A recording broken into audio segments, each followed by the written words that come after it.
నమస్కారం, welcome to 108 news Telugu. నా పేరు గౌరీ. ముందుగా బులెటిన్లో హెడ్లైన్స్. ఐఏఆర్ఐ డైరెక్టర్గా తొలిసారిగా తెలుగు వ్యక్తి నియామకం. ఏపీ ప్రభుత్వం కీలక నిర్ణయం తీసుకుంది. జనవరి 3న 1,00,000 ఇళ్లకు గృహ ప్రవేశాలు, లబ్ధిదారులకు ఇంటి తాళాలు ఇస్తారు. దేశం ఆర్థికవేత్తను కోల్పోయింది.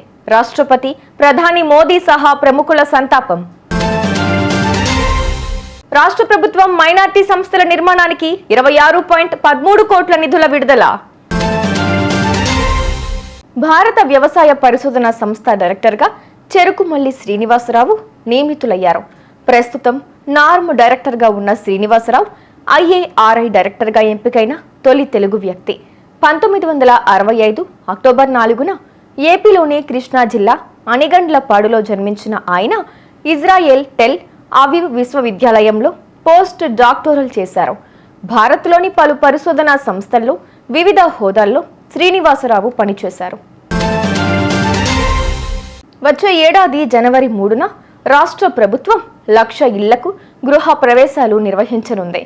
రాష్ట్ర వ్యాప్తంగా ఈ కార్యక్రమాన్ని చేపట్టనుంది. ఒక జిల్లాలో ముఖ్యమంత్రి చంద్రబాబు పాల్గొని లబ్ధిదారులకు ఇంటి తాళాలు అందించి వారితో మాట్లాడనున్నారు. కూటమి అధికారం చేపట్టిన తరువాత ప్రధానమంత్రి ఆవాస్ యోజన, ఎన్టీఆర్ గృహ నిర్మాణ పథకం కింద ఇప్పటి వరకు 1,00,000 గృహ నిర్మాణాలను పూర్తి చేసింది.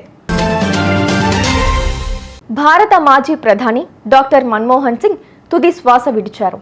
ఇక మన్మోహన్ సింగ్ మృతి పట్ల రాష్ట్రపతి ద్రౌపది ముర్ము, ఉపరాష్ట్రపతి జగదీప్ ధన్కడ్, ప్రధాని మోడీతో సహా ప్రముఖుల సంతాపం వ్యక్తం చేశారు. దేశం గొప్ప నేతను కోల్పోయిందని తీవ్ర దిగ్భ్రాంతి వ్యక్తం చేశారు. ఈ క్రమంలో ఆయనకు నెటిజన్లు సోషల్ మీడియా వేదికగా నివాళులర్పిస్తున్నారు. నిజమైన భారత రత్నం ఇతడేనని, ఈయనకు భారత అత్యున్నత పురస్కారాన్ని అందించాలని డిమాండ్ చేస్తున్నారు. 2 సార్లు ప్రధానిగా, ఆర్థిక మంత్రిగా దేశానికి ఎంతో సేవ చేశారని గుర్తు చేస్తున్నారు.